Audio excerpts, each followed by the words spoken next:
কবরে কাঁচা খেজুরের ডাল দিলে কি হয়? একদিন রাসূলুল্লাহ সাল্লাল্লাহু আলাইহি ওয়াসাল্লাম সাহাবীদের নিয়ে হাঁটছিলেন। হঠাৎ তিনি দুটি কবরের পাশে দাঁড়িয়ে গেলেন। তার চেহারা গম্ভীর হয়ে গেল। তিনি বললেন, এই দুই কবরবাসী আযাবে আছে, অথচ তাদের কাজ ছিল খুব সাধারণ।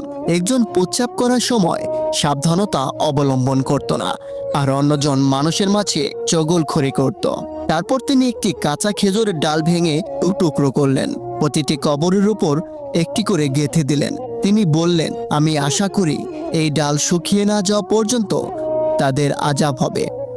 সাহাবীরা বুঝে গেলেন, জীবন্ত গাছও আল্লাহ তাআলার জিকির করে, আর জিকির আনে রহমত।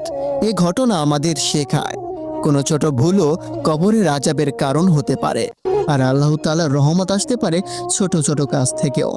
প্রিয় বন্ধুরা, যদি ভিডিওটি ভালো লেগে থাকে তাহলে চ্যানেলটি সাবস্ক্রাইব করে রাখবেন।